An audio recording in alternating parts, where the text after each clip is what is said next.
Okay, so this session is going to be a little bit different than the rest of today's sessions in that it's not going to be a great deal of technical content. But when I look at the roster, I say you're getting enough technical content anyway. And this stuff is going to be very, very relevant for a lot of you. So we're going to look at how do we make cloud architects. And before we do that, we'll go into a little bit about who I am. So I'm the founder of a company called Black Tulip Technology. I'm also a PhD candidate, and my research area is complexity science and software engineering. So what I'm doing is I'm taking elements of the complexity sciences and mixing it with software engineering to give us something new.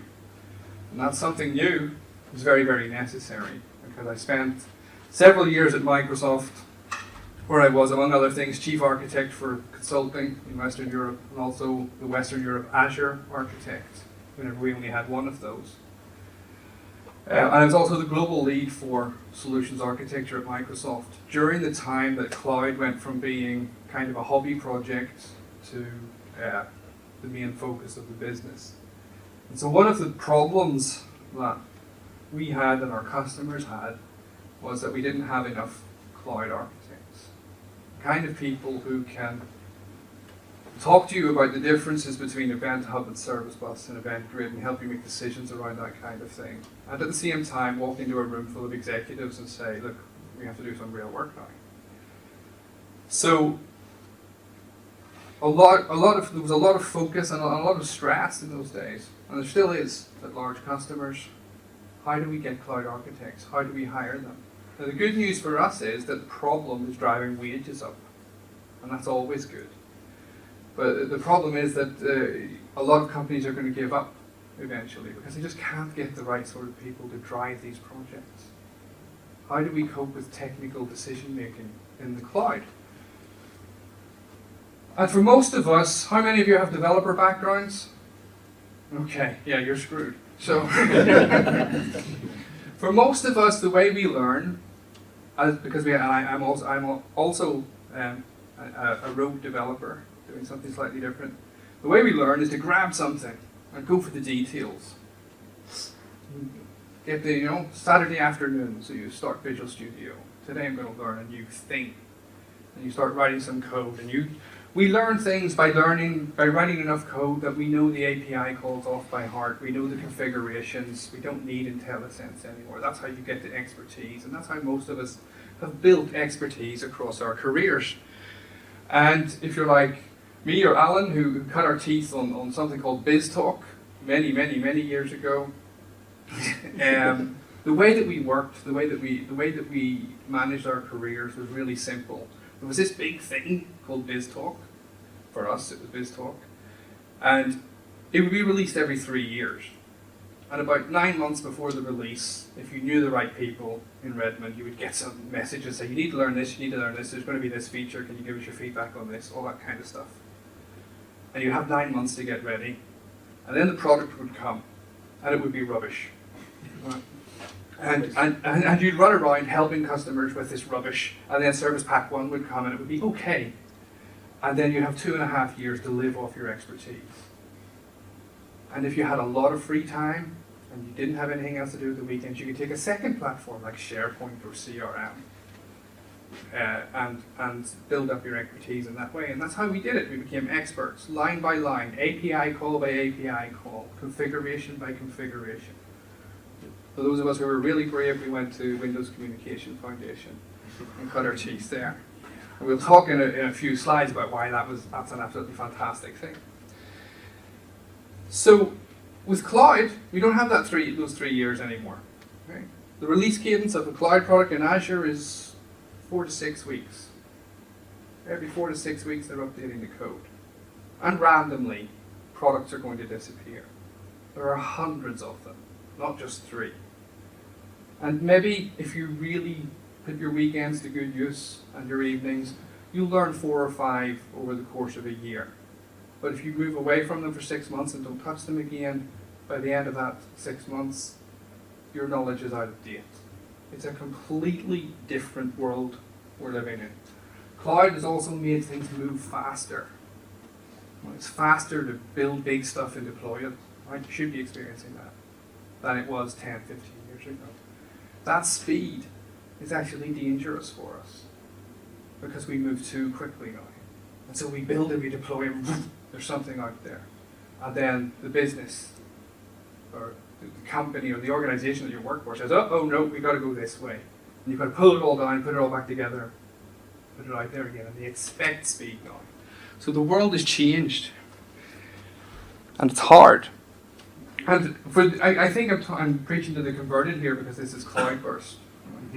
So everyone here is like, yeah, cloud. We know cloud. It's easy. We've been doing it for years. Okay. Most of us started hacking at this thing before it was even generally available. So I didn't know that was there. So for a lot of people, though, at large companies all over Sweden, and Sweden is actually a fantastic place to work because most companies here are on the cutting edge compared to other European countries. For most people, cloud is this big scary thing. They're still scared of it. People are still scared that this is going to take their job away. There's a whole bunch of stuff that makes cloud really, really intimidating. If you're a developer, you've got to know your networking. Right? If you want to do this properly, if you really want to be a cloud architect, you've got to know what a subnet mask is. How many of you are certified? Okay, not that many. How many of you spent the night before your certification swatting up on cider and subnets and saying, what is this?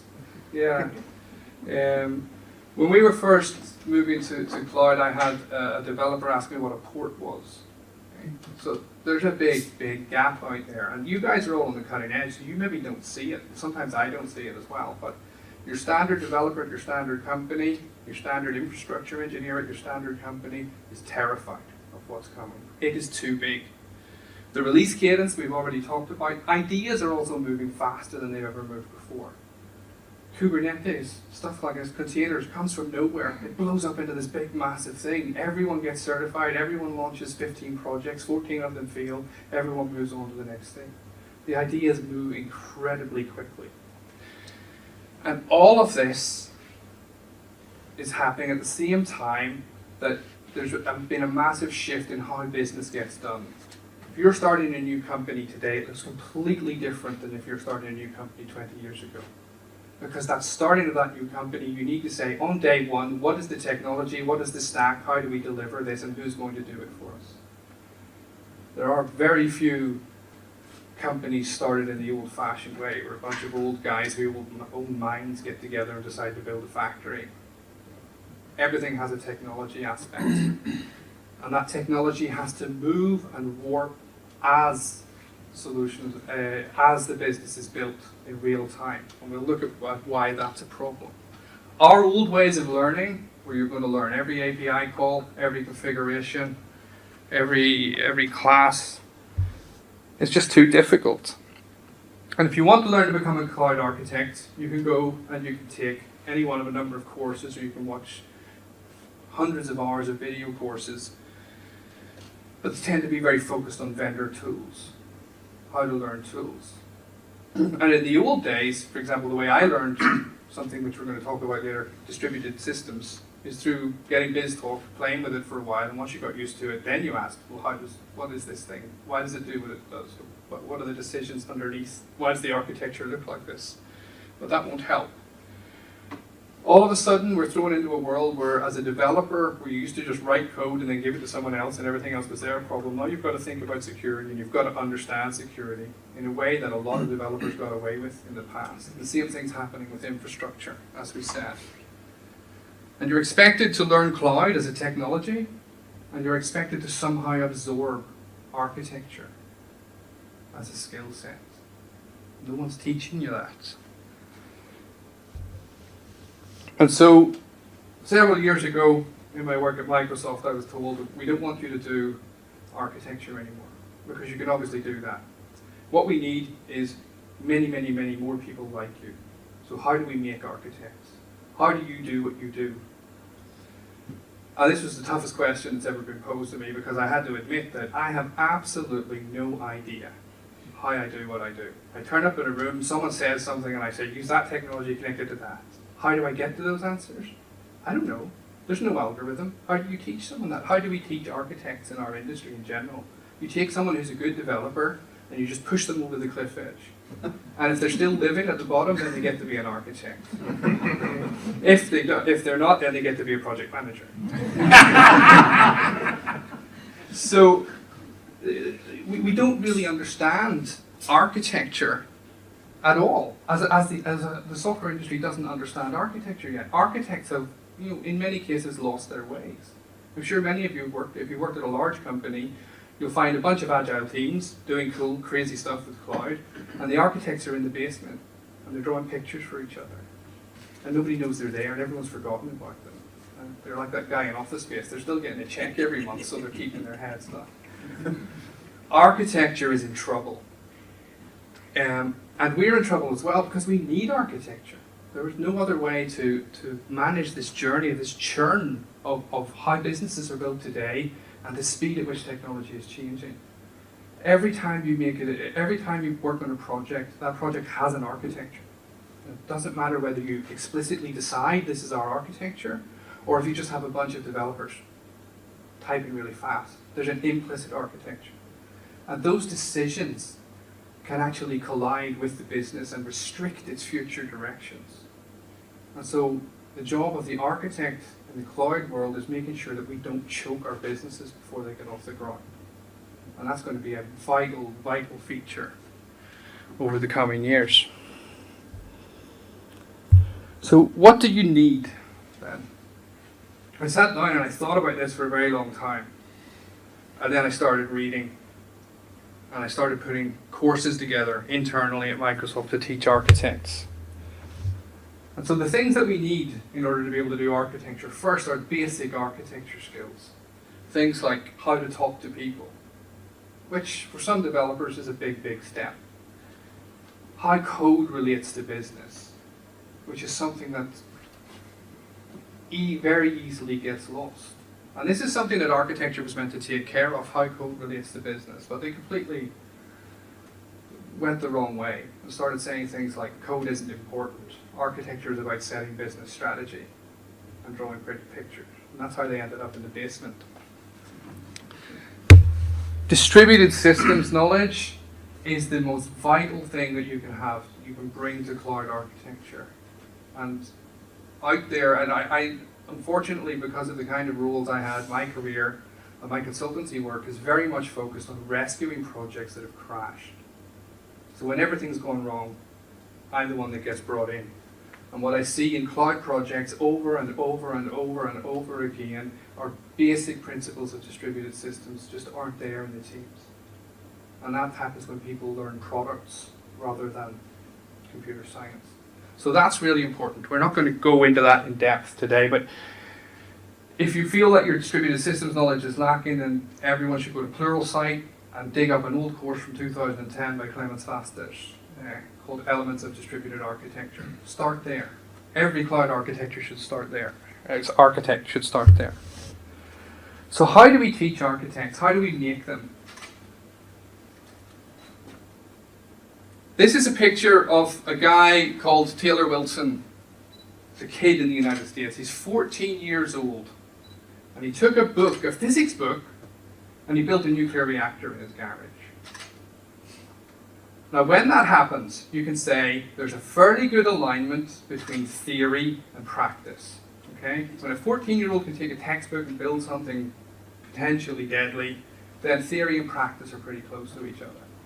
And so I usually say to my audiences of architects, if we had given that 14-year-old a copy of TOGAF 9, which is the Bible for enterprise architects, what would he have built?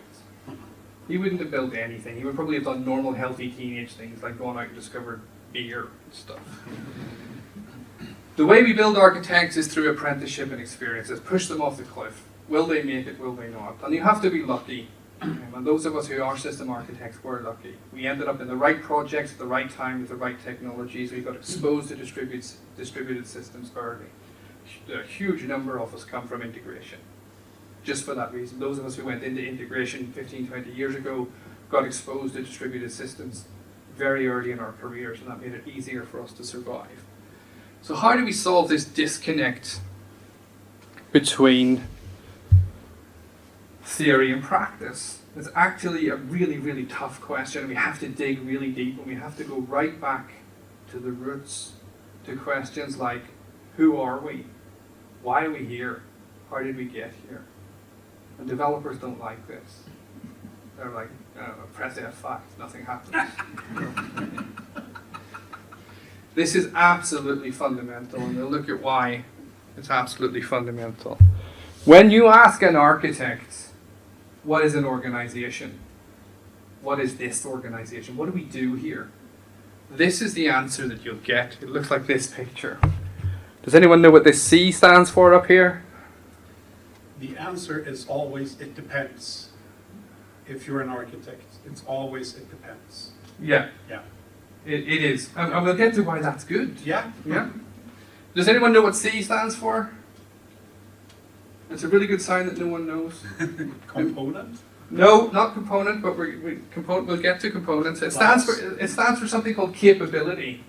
And I can tell that means that this audience hasn't been indoctrinated into enterprise architecture, so there's hope for you all. So what we do is we break a business down into these things called capabilities. And the capability is like sales is a capability, the capability to sell, or marketing, or manufacturing. And then we break a capability down into smaller things, like the ability to run a campaign. That's a capability. Things like that. And so we say a business is made up of capabilities, and every capability is made up of a bunch of processes. And every process in turn is made up of a bunch of components. This is how an architect sees an organization. And this goes right back to 1967. IBM did a bunch of work on business planning systems and said, this is what the world looks like. There's a huge problem here. Does anyone know what the problem is? No people. There are people in the processes and the capabilities. The problem with this is, it doesn't work. That's the biggest problem with it. The problem is, look at it, it looks like a circuit board. It looks like a neat circuit board with lines and little boxes all reaching each other. This stuff was put together by the same people who were building computers, and when they said building computers, they had soldering irons and chips. Right? And they said, this is our world. We have logic, we have mathematics, we have computer science, and it's got chips and boards and lines moving between the chips and boards. And that's what our world looks like. And funnily enough, that's what the whole universe looks like. And so we project our view, of the world onto the organization. But real organizations look like this. We've got this little blue guy here, and he wants to achieve something. How does he achieve something? He achieves it like this. He's surrounded by organizations and groups of people and markets and communities and little bits of software everywhere. And the way we achieve things in real life, not in this circuit board view of the universe, the way we achieve things in real life is that we muddle through. And we say, oh, talk to these people, and we write it and we make a deal, and then we put some product on the market and it fails and we roll back. All the things we call agile. It's a complete and utter mess. And eventually he establishes this path and he reaches his market. He's like, yes, I have a business. And then the architects come in and they say, look at this, look at this. This is a capability, and all of these steps are processes. And now we can make decisions about software. Except when we go to the literature and we start to read about concepts of like complexity science, we end up reading about these things, these green arrows that exist. These are called hidden aspects. So I'm referring now to the work of a British researcher called Ralph Stacey. These hidden aspects are things that nobody can see. They're the conversations that people have with each other that happen outside of that requirements engineering workshop. They're the social pressures that we put on each other without even realizing that we put social pressures on each other. Facebook is experiencing these green arrows right now. every time you meet one of your friends and say, I'm really sick of looking at pictures of other people's dinner, I don't like this anymore, that's the green arrow starting to pull. And they pull and they shift. And the problem is that these are pulling and shifting and they're invisible to us, but our architects have married us to the white arrows. We've built technical structure that says, this is the way I do things, and that's it. And what happens when these green arrows play their game is that you get new pieces of software and this little red guy appears, and then suddenly there's a new path. And we call that disruption. We all act surprised when it happens. And everyone feels threatened in the white arrow organization. You're eventually going to go out of business. This is exactly what happened to Blockbuster. The white arrows were their brick and mortar stores. The green arrows were people saying, I never remember to leave my videos or DVDs back on time. I'm really tired of paying fees. I'm really tired of going there and having to look in their shelves. I'm really tired of the movie I want not being there. That's the green arrows. The red arrows are Netflix. So architecture isn't about projecting this view of the circuit board. It can't be anymore. That's going to, in the cloud world that I described, falling for the white arrow problem is going to get you hurt over and over and over again. Cloud architecture has to be somehow about managing these green arrows, despite the fact that they're invisible. And in the future, your customers are going to expect this. White arrow solutions are finished. In practice, architecture is most often just panic. Decisions get made without a proper picture of what's actually going on in the environment. It's very, very difficult. We pretend that we have a theory. So when juniors ask, when they say, how do we do this? We'll tell them that we're doing something. We'll say domain-driven design, or GRASP, or service orientation, something fluid, right? And we'll tell them to go and read these books and use these frameworks. And then we'll do some, as architects, we do something completely different. And so a lot of the work I did when I was asked these questions was to look at how are we doing this? How are senior architects succeeding? What's the difference between the senior architects who succeed and the junior architects who fail? And we're not using theory. The architects who succeed, we have developed some kind of gut feeling. But we can't tell anyone what it is because we don't have the words. We don't have the vocabulary to describe what it is that we do. And the reason that we don't have the vocabulary is because we're stuck in this circuit board world. There's no logical explanation for what we do.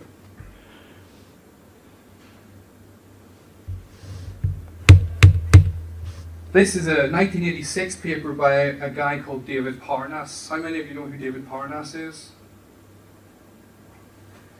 So David Parnas is probably the most important researcher in the history of software engineering. The reason that you're using objects and classes and all of those things is because of David Parnas and papers that he wrote in the 1970s. But he wrote a paper, and this is quite unbelievable. In 1986 it said, there is no such thing as a logical, rational design process for software. There never ever will be. But there are some benefits to pretending that there is one. And what this does is it just hides all that gut feeling. And we don't investigate it. And so what we end up with is a model where the only way to create an architect is to push them off the cliff. See if they get that gut feeling on the way down. If they don't, project manager. So this is a problem that we really, really have to solve. And so I started asking, and I know that the work and what I'm going to present to you now over the next 30 or 40 minutes has worked, because a month ago I had Clemens Fastas from the Azure messaging team in one of my workshops, and I was explaining this is how we make architectural decisions. And he said, yes, this is how we do it. For big stuff, this is the way you need to think. We don't have these words, but this is how we think. And so a lot of the work I've been doing over the last couple of years has been, how do I express what we're doing as senior architects, as people who successfully build systems? How do I get that out and express it in a way that can be taught to junior architects so that we can be more explicit about what we're doing? And the key thing that I find when I talk to senior architects at Microsoft, the people who succeeded, The difference between those who could and those who couldn't was that those who could were much, much more comfortable with handling uncertainty. So those who couldn't expected a specification. They expected business stakeholders to be able to explain things. Those who could knew that these green arrows exist. Not everyone can explain everything all the time. Most of what we work with, most of what we deal with in the environment is invisible to us. And that requires a certain set of techniques and skills that exists in senior architects that allows them to be able to build cloud systems. And so at the core of this is this thing called Cynefin, the Cynefin framework. How many of you have met that? Okay, a few. Have you met it through Agile? Through you. Through me? Okay. It's getting quite popular in Agile circles. It's incredibly popular in management circles. But the key idea, so this is something you should look up afterwards. We don't have time to dive into it today. But it talks about how the world is divided into different domains. And in some domains, we can be certain about what actually happens in that domain. A causes B. If A, then B. In some domains, we can't. Things are kind of random and weird and strange. And when you're in these different domains, you have to react and you have to think and you have to model and you have to make decisions differently. One of the tests I do is I get everyone to talk about their 3 biggest failures as an IT architect. And then I ask them, which one of these domains do you belong in, and which one of those which approach did you use? 99% of big IT failures happen because we get the approach and the domain wrong. We cannot see when something is riddled with green arrows. We're blind to it. So we need a new set of techniques to be able to do this. And so the message that we take from Cynefin is that the world can be divided into 2 things from our perspective: order and disorder. Ordered systems are highly constrained. Their future states can be predicted, they can be tested, they have consistent behavior over testing cycles. So software is ordered. Lots of people will tell you that software is this complex thing. It's not. Software is ordered. It does what you tell it. If you write an algorithm and run it on some very resilient silicon and come back in 1,000 years, the algorithm will be doing the same thing that you told it to do 1,000 years previously. It's ordered. It's actually not that complicated. Some systems are disordered. They have very loose constraints. The actors in the system can do whatever they want, whenever they want. If they're unpredictable, they have either changing patterns or no patterns. And so human and business systems are disordered.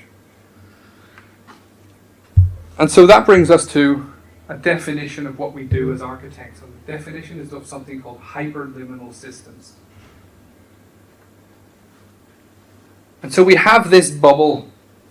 This is your organization. And there's a market, and there's customers, and there's developers, and there's products, and there's politics, and there's legislation, and there's economic policy, and there's all this stuff, and it's all moving all the time. It's all bouncing off itself.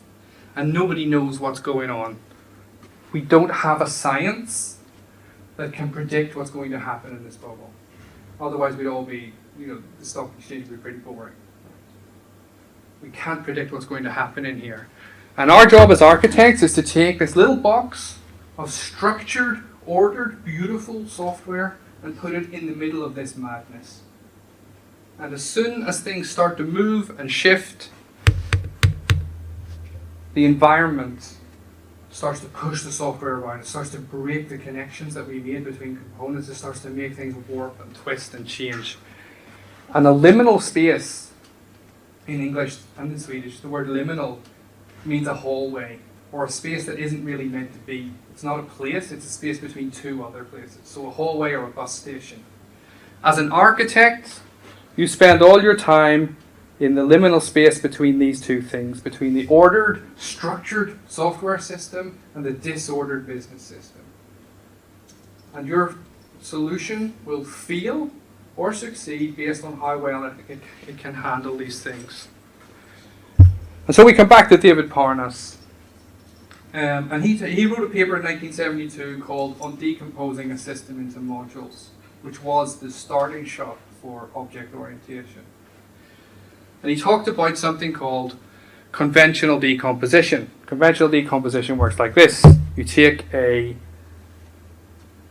business process which does this: step A, step B, step C, step D. And you ask a software engineer, what does my component breakdown look like for this process? What answer does the software engineer give you?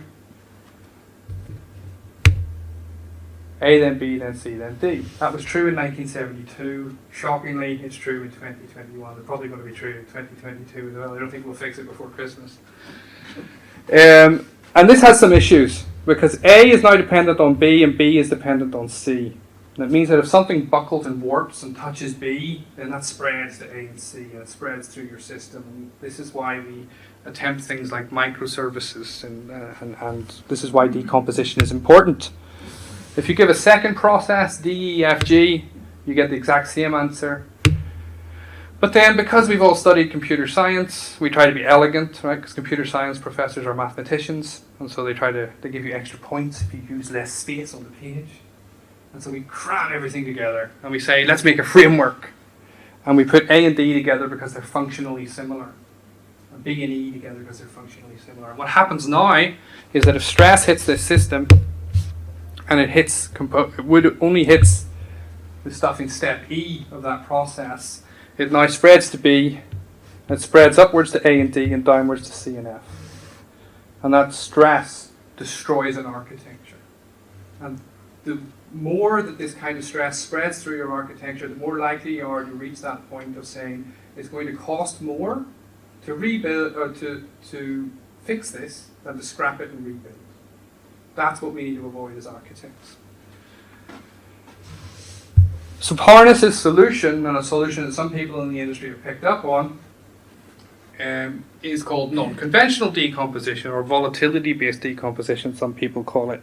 And what we do is we identify what's going to change, and we build our component structure around that, and we break connections between things, and we say, look, this component D is a troublemaker. Stuff's going to change in here. Let's isolate the component. Let's encapsulate it. And that gives us a form of a solution. But now we have a new problem. A stressor can suddenly happen in this hyperliminal environment, this crazy, complex, unpredictable environment that hits both component G and component C. And we couldn't see it because it's one of those green arrows that's caused it. When this happens, this means that C and G are actually coupled. And we fall back into the same pattern of contagion spreading through these components. So see, even though we think we've decoupled things because of these green arrows, because we can't predict things, we can't actually decouple things. And as you move through time, you find that the solution has lots and lots and lots of these invisible couplings. And this is what makes software engineering hard. And these invisible couplings can turn up during your project, in which case you'll probably start using agile cult-like methods to try and manage it. Or it can turn up a few years down the line, in which case it's an operations problem and we've all moved on and don't have to think about it. But this spider web of invisible coupling in our solutions is the thing that makes it really, really, really difficult to build software. And especially when we go to Azure, especially when we're using distributed components, we think that things are decoupled because we've technically decoupled them. But this hyperliminal bubble, the real world that surrounds it, is coupling things in ways that we can't see, which means that our job as engineers is completely different than what we thought it was. And the senior architects, the people who succeed at building cloud solutions, can deal with this cobweb. And that's what we have to do as architects. And there's an article I've written on this, which you'll probably get links to at the end. And so the message then is that uncertainty is a defining feature of software architecture, and in cloud it's even more so. There is so much that we do not know. So much that we do not know in the environments that we're building software for, that we cannot stake our careers and the futures of our businesses on what we do know, which is practically nothing. So software architecture is uncertainty engineering. And a whole bunch of us have already figured this out. We're already doing it. We're already engineering for uncertainty, and there are techniques that we can use. The problem is that we've been taught to think in terms of circuit boards. So we can't articulate it. We can't say what it is that we do. And so most people, even good architects, are like me when the question was posed to me. How do you do what you do? I have absolutely no idea. I got here through sink or swim. I got here through random assignment to projects. So how do we solve the problem? So I had to dig deeper and deeper and deeper to try and figure out how to solve this. And in the end, I dug so deep that I ended up coming up with an entirely new theory of software engineering. And that's as far as we have to go. We have to think about what we do in a completely different way. And that way of thinking is called residuality theory. And this has been the subject of several academic papers and a whole bunch of software papers in business journals for the enterprise architects. And so residuality theory says, right, we're not going to talk about objects or services or any of these things. We're going to talk about the world in terms of something called residues and something called stressors. We're going to model the world around our software in a completely different way, in a way that's relevant to the engineering decisions that we have to make. And so the fundamental statement is that the future of a complex system is a function of its residue. And a residue is just whatever's left over. So you have a system, and a system is an arbitrary thing. If I describe a system and Timmy describes a system, we actually describe two completely different things because we're looking at it with different eyes. When you have a system, that system is going to get hurt. Okay? Things are going to shift and going to change, and the system isn't going to stay the same. It's going to wobble, things are going to break. Whatever's left over is called the residue. And the future of that system is entirely dependent on the residue. And basically a very academic way of saying shit's going to happen. That's pretty much what we're saying. So as a designer of software, you cannot predict what these stressors are going to be. You cannot predict what's going to happen to your system.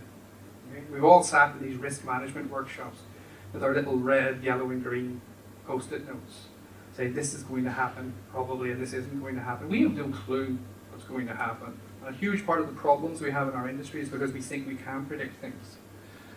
But we can control the residue. We can control what's left over. And so, residuality theory then, and this is an attempt to tap into the heads of senior architects and say this is the way they're thinking when they build seriously big systems. And this is where Clemens Vaster said, yes, this is what we're doing. You start off with a naive architecture. So we all know that as soon as a business person says to you, I have this problem, you immediately start solving it in your head. Before they get to the end of their second sentence, you're saying that's going to be some functions and a little bit of table storage, and then they get to the end of their second storage and you're in the geo-redundancy. We solve things, that's what we do. We don't need to be ashamed of that. What we do is we take that naive architecture and we add stress to it. A stressor is something which affects the system in some way, something that's outside of the requirement specification, something that no one has thought of. It's not the same as a risk. And so the most common stressor that I use to get people started is to say, what happens if I build this architecture and a competitor drops their price? What happens in your architecture?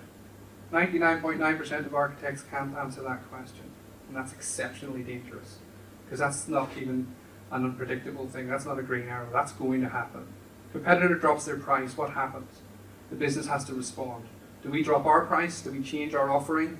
Do we fire people? Do we cut costs? Do we buy the competitor? Do we move out of that market? It will hit software. Always will hit software eventually. And so what we do is we change our naive architecture. We add a few more components, a bit of redundancy. Maybe we make it more flexible. Maybe we break down component boundaries a little bit more. And we say this thing is more likely to have more parts of it, more functioning parts of it surviving. If this stressor happens, this helps us get from A to B. And we do this many, many, many, many times. And so instead of talking about objects or nouns and verbs or requirements or risks or any of that stuff that hasn't worked for 60 years but we persist in using it, we use the idea of stressors and residues to describe our system.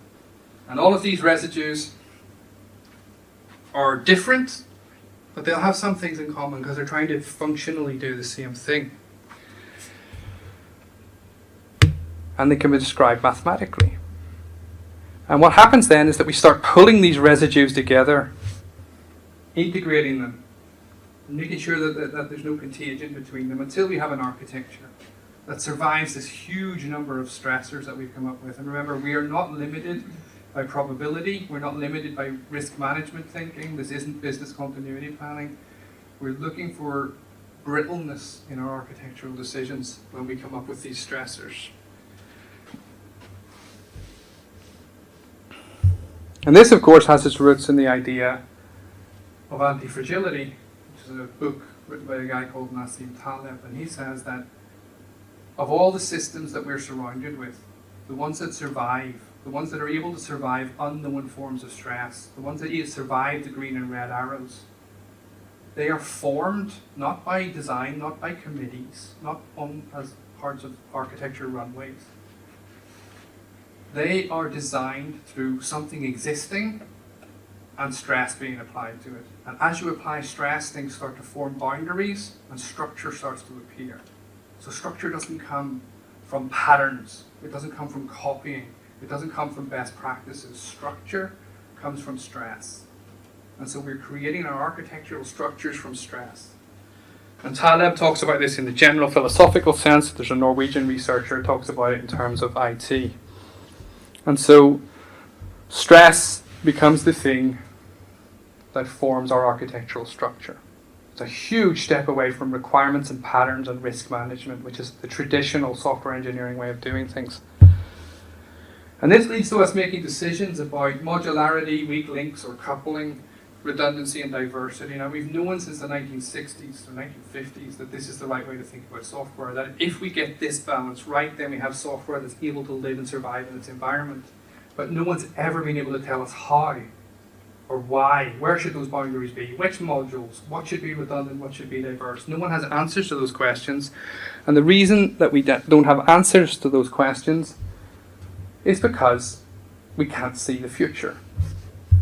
And so here's an example from a semi-fictitious project that I worked in of why this is really, really important. And so I was building a platform in the cloud that would manage car chargers, big, massive things that would quickly charge an electric car. And what you do is, instead of the standard give me your requirements, you go through a list of stressors. And so instead of saying tell me your requirements, which is basically our way of saying to the business, tell me about your green arrows. And if you don't know your green arrows, which you don't because they're invisible, then it's your fault because I'm going to write a contract that makes it your fault that everything went wrong. And that's a brilliant business model for us, but we're at the end of the road with that. And so we look at what happens with these stressors. We'll see a phenomenon that's absolutely amazing. Firstly, what happens, the naive architecture was this. The driver would drive up, they'd have a little key fob, they'd blip themselves in, a message would go up to the cloud, they would say, this person's allowed to charge, it comes back down, boom, the car charges. What happens if they drive up, they blip their little thing, but they've left it beside a fridge magnet? It doesn't work anymore. That's a stressor. Our naive architecture doesn't cover that. What do we do? Well, now you've got an angry customer with a half-ton of metal parked in front of your asset. They're not going anywhere because they don't have enough juice. They don't have enough electricity to drive their car anywhere useful. So they're stuck there. They're calling you. They're unhappy. So we change it. We change the system. We change the residue and we say, let's have automatic license plate recognition. That's our extended residue. So when someone drives up, we take their number plate. If they don't log in, we let them charge, but we'll send a bill to their home afterwards. Problem solved. And lots of new problems have been introduced. Because it's kind of complicated, ALPR. But if we had just gone with the naive architecture, which actually was what happened, they went with the naive architecture, they went with the key fobs. As soon as this problem turned up, they went, this is an issue. So they had to tear down the entire system and start over again. Okay? People get fired when that kind of thing happens. So there, our stressor number 3, we're already getting results. The next one is number 8. And accidental or criminal damage. People are going to drive into these things, or perhaps they're going to spray paint them or something. They're going to stop working. And so we solve that by saying, let's have some redundancy, let's have more chargers than we need, let's have security cameras so we can catch people in the act. And stressor number 12, huge problem for this industry. Someone drives up, plugs in their car to the charger, and goes off and plays a round of golf. Only the driver of that car can unplug. So now your asset is crippled. Someone's sitting there for 8 hours. It's actually a huge issue for car charging. How do we solve that? We solve that with a business residue. We invoice per minute. And every minute after the 25 that a fast charge should take, it gets exponentially nearer. So go ahead, park for 8 hours. It's going to cost you a month's wages. And so this is how we build systems. This is how you make decisions in cloud architectures. And that might not sound like a big deal, but here's where the magic happens. Stressor number 14 is the red arrows. It's the thing that nobody sees coming. It's the thing that would be impossible to predict, no matter how smart you think you are. And it's called icing. Icing is this phenomenon in the United States where people drive up with a petrol or diesel truck, usually with a Trump sticker or something on the back, and they park it in front of a charger so that no electric car user can use it. Why do they do this? Because they believe that an electric car is a form of virtue signaling. It's a sign of who you are politically. It's been happening all over the United States. Huge problem. We don't have to do anything because we've used stress and residue to architect this system. So the combination of ALPR says, I've got you. I know who you are, so park your truck there. We also have security cameras, which is stressor number 8. We see that it's you. We have a picture of you with your little hat. And number 12, go ahead and park there. You're going to get a really, really big bill home. So anyone that uses this architecture isn't going to suffer from this problem. And this is something, when you use stressors and residues in your architectures, in your cloud architectures, you'll see this happen over and over and over again. I've taught hundreds of architects these methods, and we do the labs in real time, and they start to see this happening.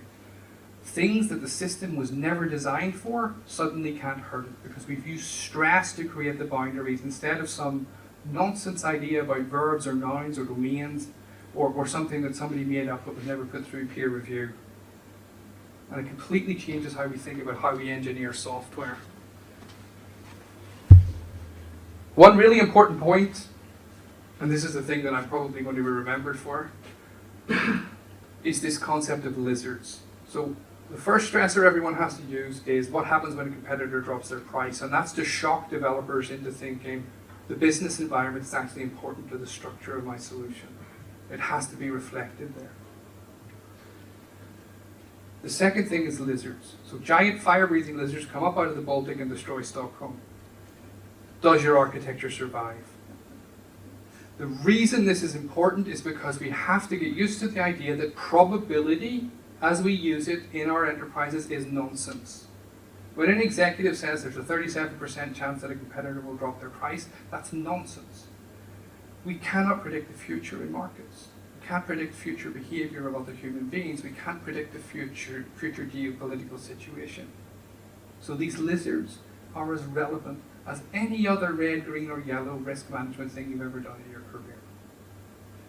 The advantage of lizards is that if there's a fire or an electricity outage on Södermalm, or a pandemic, which means no one can get to their office, if you've worked with lizards, then your solution's going to survive those things. And so you get this runaway effect of working with these things. And this is also coming to Europe as well. This is a car charger in Munich, where slightly different approach, because they don't have pickup trucks in Germany, so they use mincemeat to shove into the chargers to make the same thing, because there's a connection between having an electric car and being a vegetarian in some people's heads. How many of you have ever had, in one of those risk registers you do for your project, how many of you have ever had someone's going to come and shove mincemeat in the thing? These green arrows are invisible. We don't see them, and we design software blind to them, and it makes us vulnerable and weak. And so what's actually happening here in terms of complexity science is that we as software architects, we have been taught to indulge in something called a solution search And a solution search works like this. You tell me a story, I come up with a solution, we build the first solution that comes into my head, we build it, we put it into production, and when the green arrows start acting, then we'll change it. It's called a solution search. The first thing that you arrive at, say this is the answer, and then you start building upon the answer as evidence tells you that your answer was wrong. And that's the way science is done. Okay, so we went from Newton to Einstein. That's the way we do science, and that's the way we've been trained at our universities. An attractor is a concept from complexity science. So there's a guy called Kaufman who was a biologist, and he built computer simulations of complex systems. And he had, a system where all the different agents could make different decisions about what they wanted to do at each step. And the system had a possible number of states of 2 to the power of 100,000. And he randomly let the system change state. And what should have happened in a truly random system was that he should have had 2 to the power of 100,000 states if he ran it 2 to the power of 100,000 times. But it turned out there were 317 states that this system continually returned to. And nobody knows why. It's kind of spooky. And we call these things attractors, and in some of the literature we call them spooky attractors. And no one really knows why. But this is the only thing that gives us a chance in our universe. If there weren't spooky attractors, then you wouldn't have intuition. You wouldn't have any sense of what's going on around you. And so, whenever we do the solution search method of software engineering, we pick one attractor and say, this is the state of the business. Here are the capabilities, here are the processes, here are the components, boom, put it into production. We're building for one attractor. What happens is that stress acts on the business, and then when I mean the business, the market, the government, the economics, everything around it, and it moves it to a different attractor, and it moves it to a different attractor. And every time it moves to an attractor, our white arrow architectures buckle and break and shatter, and our component choices and our component boundaries are revealed as nonsensical and naive. With this methodology of using stress and residue, we're actually creating this path with these ridiculous stressors. And that's why lizards are good.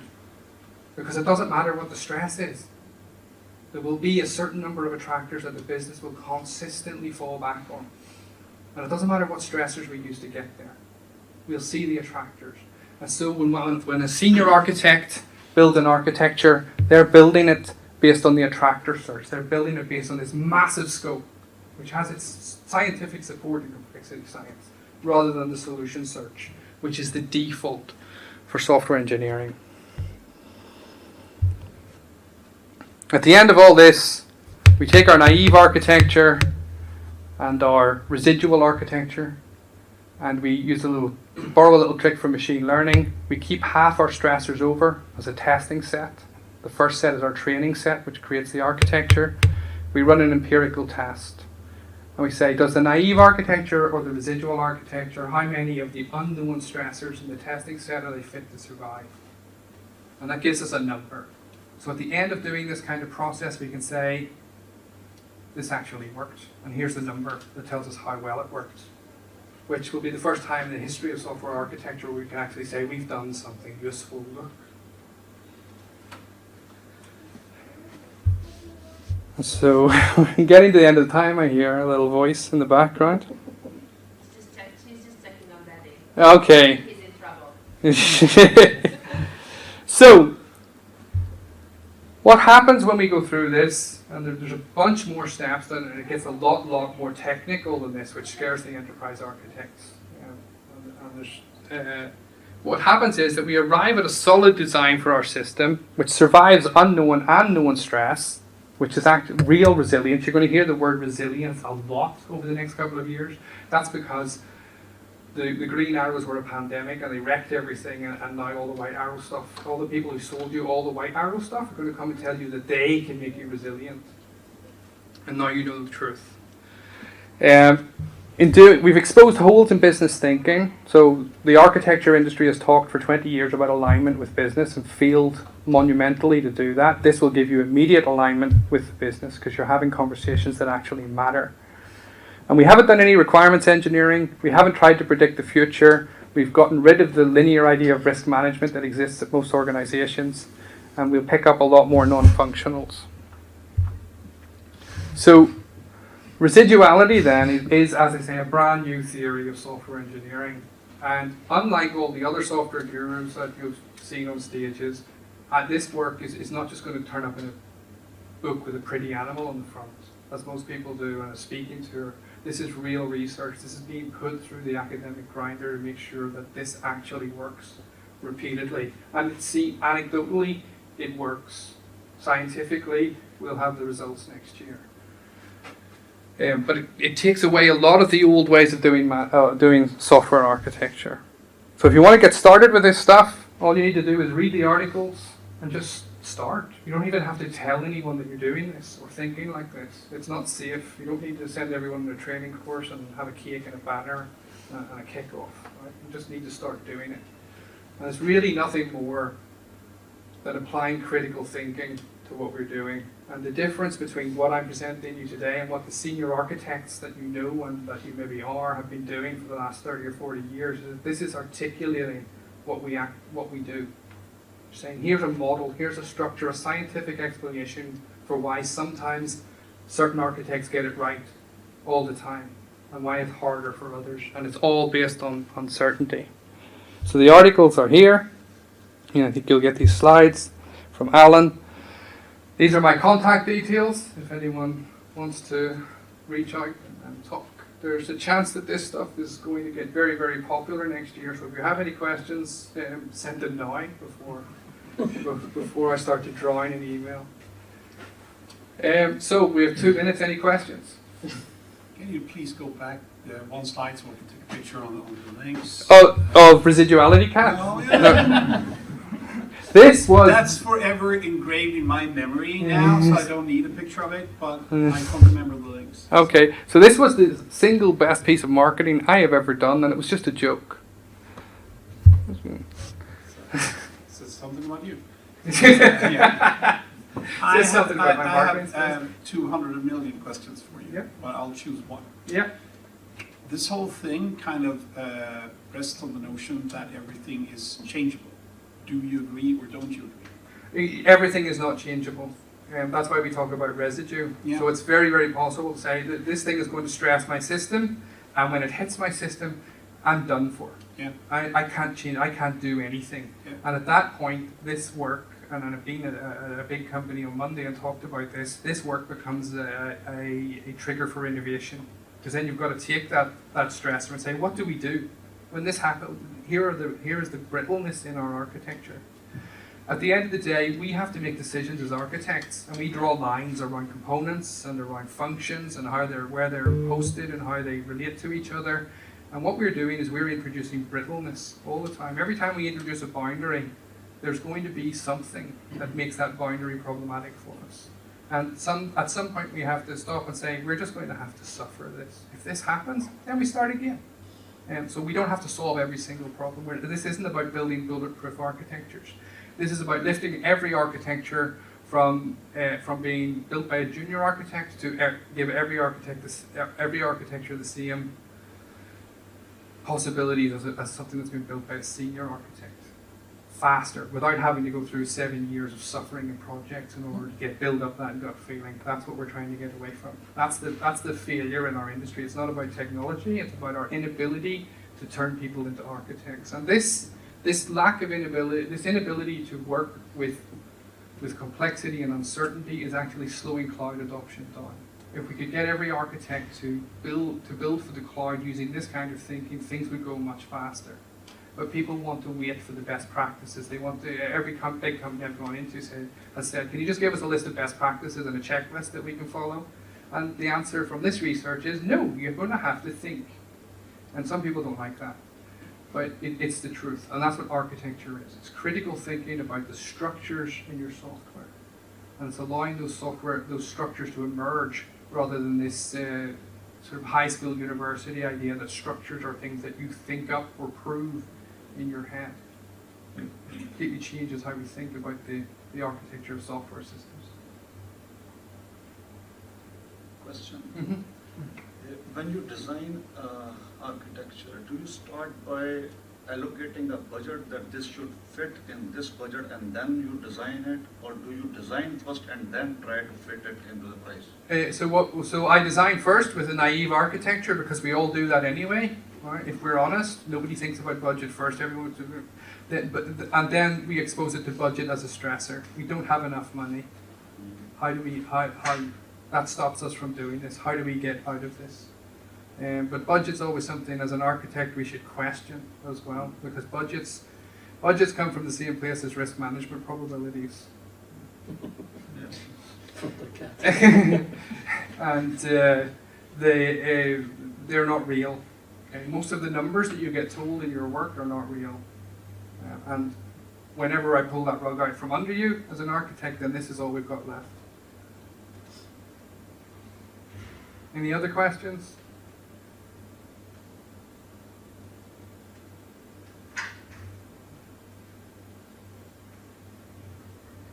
I have a question regarding to the predictions. Yeah. This is stress.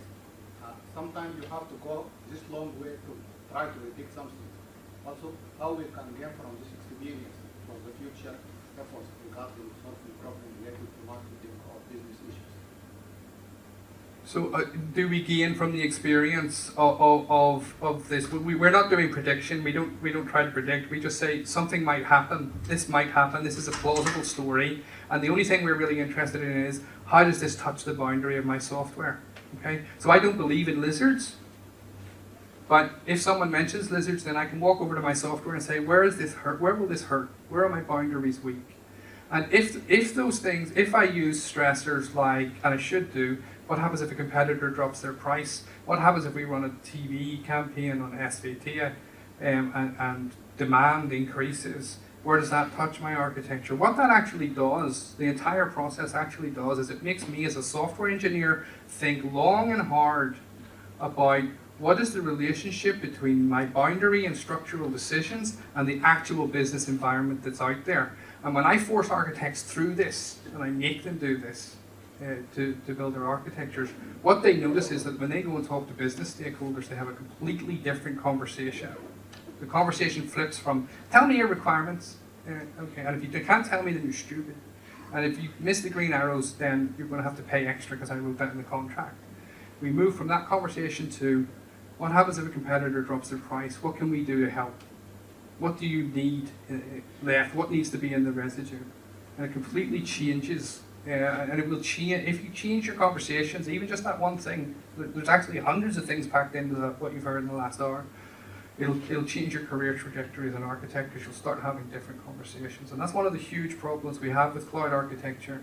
People who are good enough to be able to make that decision about Event Hub or Service Bus or Event Grid generally have spent too much time on that to be that good and can't have that conversation about what happens when a competitor drops their price. Or even deeper questions such as this toxic corporate culture, where does that turn up in my code? Those are really interesting questions because if you have a toxic corporate culture, it's in the boundary decisions in your software and you don't even know it. And it will buckle as things start to buckle in the rest of the software. Question there? If we compare that with the agile methodology, in agile methodology, the selling point is that you implement a very small amount of features so that the business can get return on investment quickly. In Yep. the Stressors methodology, you need to kind of foresee what the worst case scenario and then start implementing the system. Yep. So the question comes is, how can we create like a coherence or make them work together? Yeah. So the agile methodology is it depends on. So agile is never the same twice. Right? If you go to two organizations, they're not doing agile. Is the word that's become meaningless. In some people hear agile, they think, well, the way we do agile is that we'll wait for the lizard to turn up and then we'll fight it. And that's not good agile. People who are doing agile seriously realize that any agile team, regardless of their relationship to big upfront design or architecture, any agile team is making implicit architectural decisions, and those implicit architectural decisions are going to choke the architecture, choke the business at some point in the future. So the way I get them to work together is really, really easy. You let your agile teams work, You don't come in as the big bad architect with a checklist and then you have to do this and you have to use this component and you have to do this, because none of that has actually worked. And what you do is you turn up as a friendly architect in the room, and you should know how to code so they have some respect for you. And they say, we're going to do it like this. And then you say, but what about lizards? How are you going to cope with lizards? You don't tell them what to do. You tell them this risk is here. What happens if a competitor drops their price? And they actually appreciate that way of thinking, because you're bringing something to their architecture rather than just telling them what to do.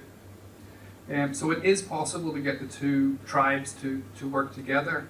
But one of the problems I see at most of my customers is this massive distrust between architecture and agile, because the agile teams want to move quickly, they want to build small things, and the architecture team want to make boundary decisions.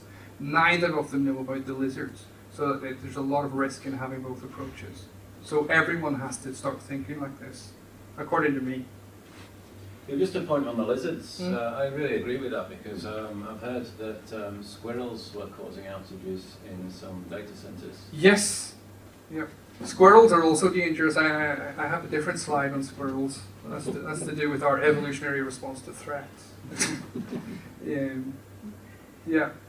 So it doesn't have to be. So you can use a squirrel or a lizard as a stressor. It doesn't have to be that thing that actually happens. We're only using these things to look for vulnerability in our architecture. Where are our component boundaries weak? Where do we get contagion across components? Where does our system get damaged? Have I run way over? Yeah, it's not a problem though. Yeah, okay. Any other questions? Yeah, we've had you at the IT Solution a couple of years ago. Okay. Before the pandemic. Yeah. So how has COVID affected your popularity, I guess? Yes. It's almost like I planted that question. Thank you. So everything that I'm saying, everything that I'm talking about says that that it's possible for us, if we think differently, to build systems that become stronger because of stress. And I also said that if you knew about the lizards, then you would probably survive the pandemic. And it would be pretty bad if things had gone badly for me. So I sort of have it. But so what I have done is that I have a company structure with 4 income streams, and I planned for a recession. In 2019, I thought there's going to be a recession, the bubble's going to burst.